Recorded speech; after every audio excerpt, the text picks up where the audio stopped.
जय शिवराय। मी मनापासून धन्यवाद व्यक्त करतो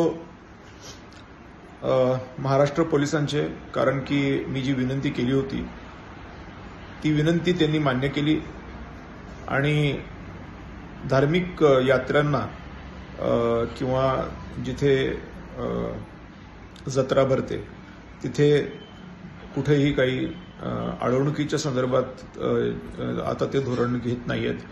मी त्यांचे पूर्णच खात्याचे नतमस्तक होऊन धन्यवाद व्यक्त करतो, आभार मानतो, कृतज्ञता व्यक्त करतो। दुसरा महत्त्वाचा विषय, कन्नड सोयगावमध्ये मध्यंतरी जो अतिरिक्त पाऊस झाला त्याच्यामध्ये वारंवार मी त्यावेळेला म्हणत होतो की कन्नडच्या प्रशासनावरती कोणाचा दबाव आहे मला माहीत नाही, पण यातनं प्रशासकीय अडचणी येतील या लोकांना आणि मी कोर्टात जाणार, कारण त्यावेळेला स्पष्ट होतं की मतदारसंघात सगळीच शेती काही जिरायत शेती नाही आहे, काही बागायत आणि काही फलोत्पादन सुद्धा आहे आणि म्हणून सगळ्यांना जिरायत दाखवणं हे योग्य नाही।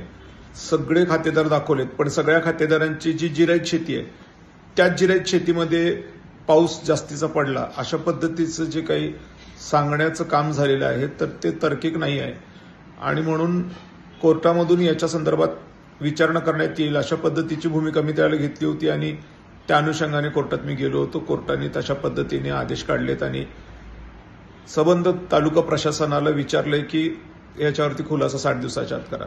आता ते खुलासा काय करणार, कारण की नेम धरून भगवंतांनी तर काही वरुणराजाला सांगितलं नाही की तू फक्त त्या शेतकऱ्याच्या जिरायतच पिकात पड आणि बागायत पिकात पडू नको, त्यामुळे हे तार्किक राहणार नाही आणि त्यामुळं हे अडचणी येतील पुढे।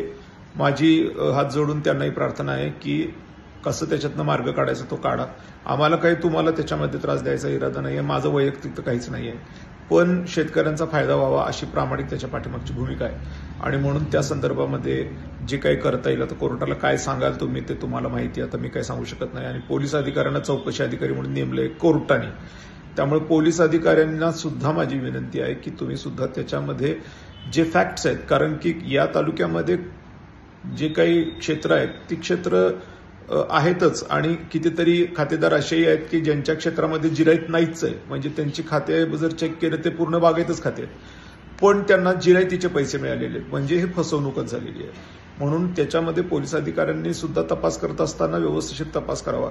हे बघा, हेतू काय कोणाला त्रास द्यायचा नाहीये, हेतू हा आहे की शेतकऱ्यांना मदत व्हावी, त्या हेतूने हे सगळं चाललंय। हेतू कोणाला काही मुद्दामून डिवचायचं किंवा त्याला त्रास द्यायचा असा विषय नाहीये, तर हे आपण शांतपणे व्यवस्थितशीर हँडल करावं अशा पद्धतीची माझी प्रार्थना आहे प्रशासनाला।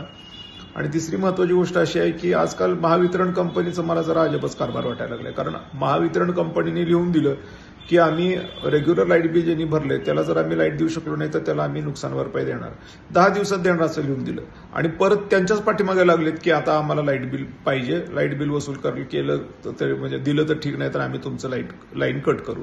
आता ही जी भूमिका आहे ही त्यांच्या विरोधात कोर्टामध्ये गेल्याच्या नंतरची कोर्टाने ऑर्डर काढली आणि तदनंतर हेड ऑफिसने जी खाली ऑर्डर काढली तिथनं खाली आल्याच्या नंतर मग कन्नडमध्ये जी ऑर्डर मला देण्यात आली किंवा मला जे पत्र देण्यात आलं की 10 दिवसात आम्ही पैसे देऊ, या सगळ्या गोष्टी पाहत असताना खरं म्हणजे ते पैसे दिले पाहिजे, त्याच्या उलट जाऊन पैसे मागणं ही विसंगती आहे आणि म्हणून मी कार्यकारी अभियंता महावितरणना नीट सांगतोय, विनम्रतेने सांगतोय की तुम्ही असं काही करू नका, कारण मग शेवटी मग मला पण परत एकदा जसं तालुका प्रशासनाच्या संदर्भामध्ये न्यायालयात जावं लागलं तसं मला तुमच्या बाबतीत सुद्धा न्यायालयात जावं लागेल आणि न्यायालयात एकदा गेलो की तुमचीच पत्र आहेत, ती काय माझी पत्र नाही आहेत। एकीकडे तुम्ही म्हणताय मी पैसे देतो, दुसरीकडे तुम्ही बिल मागताय आणि इलेक्ट्रिसिटी सप्लाय कोड 2021चं व्हायोलेशन केलेलं असल्यामुळे पैसे दिले पाहिजेत 7 दिवसात अशा पद्धतीचे आदेश आहेत, त्यामुळे हा गोंधळ उडेल।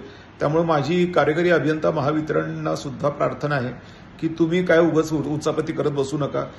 तुम्हाला महाराष्ट्रात, आता मी महाराष्ट्र म्हणणार पण ठीक आहे जाऊ देत, कारण तिथे पण लोकप्रतिनिधी आहेत, खरं तर मी इथलाही लोकप्रतिनिधी नाहीये, तरी सुद्धा ही माझी माती आहे, अर्थात महाराष्ट्र पण माझी माती आहे, नाही असं नाही।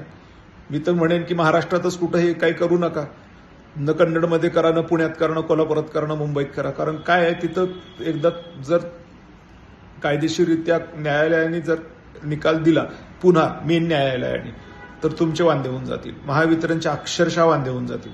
तुम्हाला ते वांदे करून घ्यायचे आहेत का हा प्रश्न आहे. आणि तुमचं प्रायव्हेटायझेशन व्हावं म्हणून किती लोक टपलेत त्या महावितरणवर हे माझ्यापेक्षा तुम्हाला जास्त माहिती आहे. त्यामुळे काहीच करू नका, शांत पडा. कन्नड सोयगावमध्ये पैसे मागू नका. आणि तुम्ही कन्नड सोयगावमध्ये पैसे मागितले तर मला न्यायालयात जावंच लागणार, इलाजच नाहीये. कारण मी पण त्याच्यात भरडलं जातोय. माझं स्वतःचं सुद्धा बिल तुम्ही तिथे संभाजीनगरमध्ये नाकारलंय आणि म्हणून मला जाण्याचा अधिकार आहे, मी जाऊ शकतो आणि त्या पद्धतीने तिथे तुम्हाला तुमच्या पद्धतीने त्याचं शासन होईल. त्यामुळे कृपा करून त्याच्यात माझं तुम्हाला सांगणं आहे की तुम्ही नका करू. अर्थात हीच गोष्ट मी पहिल्यांदा जसं हे शेतकऱ्यांच्या संदर्भामध्ये झालं त्यावेळेलाही मी तालुका प्रशासनाला सांगितलं होतं की तुम्ही जरा जबाबदारीने करा, कारण हे अडचणीचं होईल. शेवटी अडचणीचं झालंय. तर असं तुमचं होईल, कृपा करा. कारण का तुमचे मग सगळेच गोंधळ होतील, नाकात दम येईल की ते मग कसं मिटवायचं.